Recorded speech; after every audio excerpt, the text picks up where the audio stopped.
2020 has been one of the most divisive years of all time, whether it be talking about if COVID is real, the prevalency of racism, or who should win the presidential debate.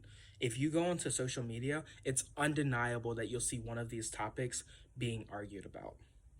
My name is Jordan Rose, and today I want to talk about the importance of social media literacy. See, we as men and women of God have a right and a responsibility to know what truth is and what it's not. See, even a soft spoken opinion that is completely unfounded can completely uproot our credibility and therefore compromise our ability to go and spread the gospel, because if we have no credibility, who will listen to us? Proverbs 26:20-21 says that without wood, a fire goes out, and without gossip, arguments stop. See, knowing how to navigate social media is a great way to begin this process.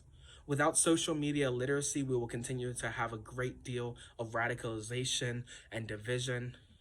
But with social media literacy, it will allow for a stronger generation to grow up, watch for falsified information, and advocate for the truth. A great example of this is Dylan Roof. So Dylan Roof is a 26-year-old white man who is facing the death penalty for massacring 9 African Americans at a Bible study.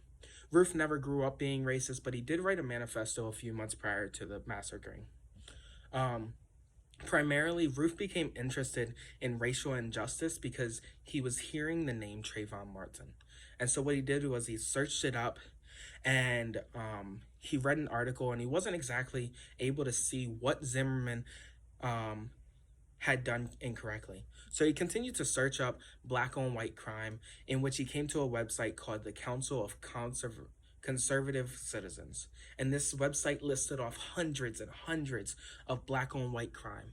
This fueled his anger towards African American race, and so he proceeded to look up these things. He came to this website called Stormfront, which is a website filled with biased hate crime information, continuing to lead Roof into a frenzy. Roof was even led to the Daily Stormer, a cesspool of anti-black and anti-Semitic material.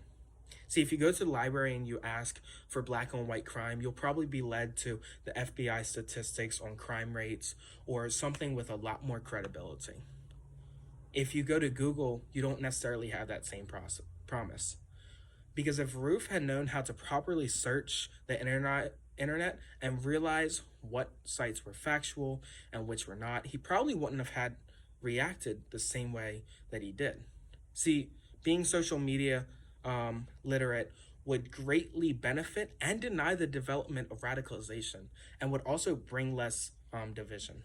If this last example wasn't enough, I follow a right-winged and a left-wing Instagram page, just because I really enjoy the falsified and biased information on both pages.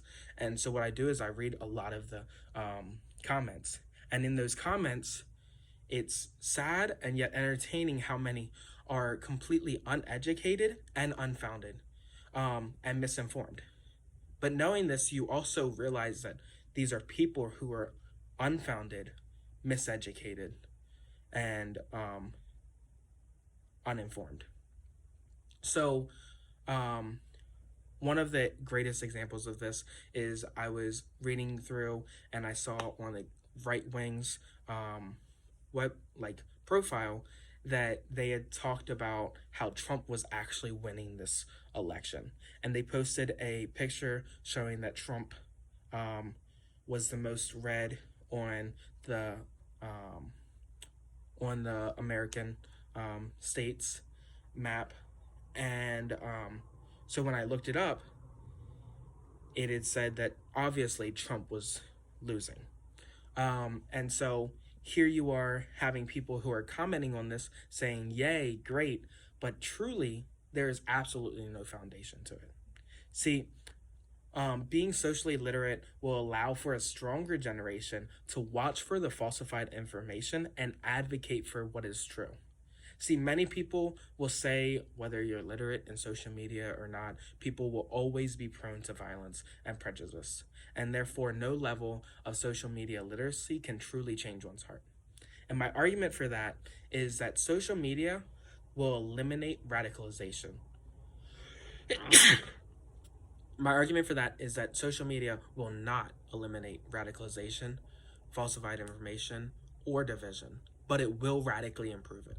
See, with a piece of knowledge on how to verify the truth when it comes to the media, we have a greater grasp on how to address and deal with those who make radical claims that are completely unfounded.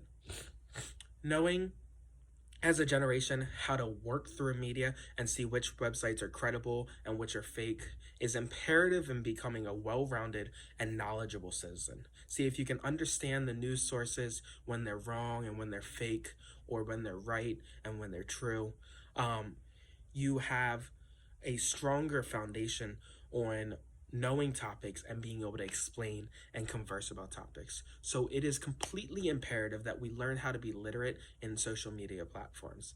And that's my argument. And I hope you guys continue to pursue social media literacy. You guys continue to go onto websites and learn which are true, which are false. Thank you so much and have a great day.